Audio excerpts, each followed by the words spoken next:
സജീന ലേറ്റസ്റ്റായിട്ട് കിച്ചുവിനെതിരെ ഒരു വീഡിയോ ചെയ്തിട്ടുണ്ടായിരുന്നു. സജീനെ എല്ലാവർക്കും അറിയാവുന്നതായിരിക്കും. രേണുവിൻ്റെ ഫ്രണ്ട് കൂടിയാണ്. അതുപോലെ തന്നെ യൂട്യൂബിൽ ഒരു വീഡിയോസൊക്കെ ചെയ്യുന്ന വ്യക്തി കൂടിയാണ്. അപ്പോൾ ലേറ്റസ്റ്റായിട്ട് കിച്ചു വീഡിയോ ഇട്ടതിന് പിന്നാലെ രേണുവിന് കുറേയധികം നെഗറ്റീവ് കമൻസും കാര്യങ്ങളൊക്കെ ആൾക്കാർ ഇടാൻ തുടങ്ങിയിട്ടുണ്ടായിരുന്നു.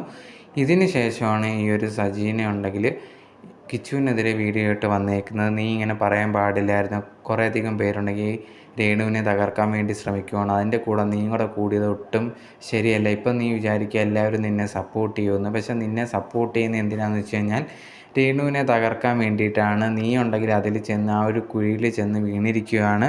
നീ ചെയ്ത ഒരിക്കലും ശരിയായിട്ടുള്ളൊരു കാര്യമല്ല. നിന്നെ സ്വന്തം മോനെ പോലെയാണ് നോക്കിയത് ഇത്രയും നാൾ വരെ. ഇപ്പം നിനക്കിതൊക്കെ പറയാൻ പറ്റുന്നുണ്ട്. പക്ഷെ ചെറുപ്പത്തിൽ നിന്നെ നോക്കിയതെല്ലാം ഈ ഒരു രേണു തന്നെയാണ്. അതുപോലെ തന്നെ നീ ഋതപ്പൻ്റെ കാര്യമൊന്നും ആലോചിച്ചിട്ടില്ല. ഇനി എങ്ങനെ നീ ഋതപ്പൻ്റെ അടുത്ത് സംസാരിക്കും എന്നുള്ള രീതിയിലൊക്കെയായിരുന്നു സജീന സംസാരിച്ചിട്ടുണ്ടായിരുന്നത്. ഈ ഒരു വീഡിയോ സജീന ഇട്ടതിന് പിന്നാലെ കുറേയധികം പേര് സജീനെ കുറ്റപ്പെടുത്തിക്കൊണ്ട് സജീനെ സപ്പോർട്ട് ചെയ്തുകൊണ്ടൊക്കെ കമൻറ്റ്സ് ഇടുന്നുണ്ടായിരുന്നു. സജീനെ അടുത്ത് കുറേയധികം പേര് നെഗറ്റീവായിട്ട് കമൻറ്റ്സ് ഇട്ടവർ പറഞ്ഞൊരു കാര്യം, ഇപ്പം നിനക്കിത് കിച്ചുവിൻ്റെ അടുത്ത് നേരിട്ട് പറയണം എന്നുണ്ടായിരുന്നെങ്കിൽ നിനക്ക് ഫോൺ ചെയ്തിട്ട് സംസാരിക്കാവുന്ന കാര്യമുള്ളൂ. അതിന് പകരം ഉണ്ടെങ്കിൽ നീ ഇത് കണക്ക് വീഡിയോ ഇടുന്നത് നിനക്കും റീച്ച് ഉണ്ടാക്കാനും കാശിനൊക്കെ വേണ്ടിയാണ്.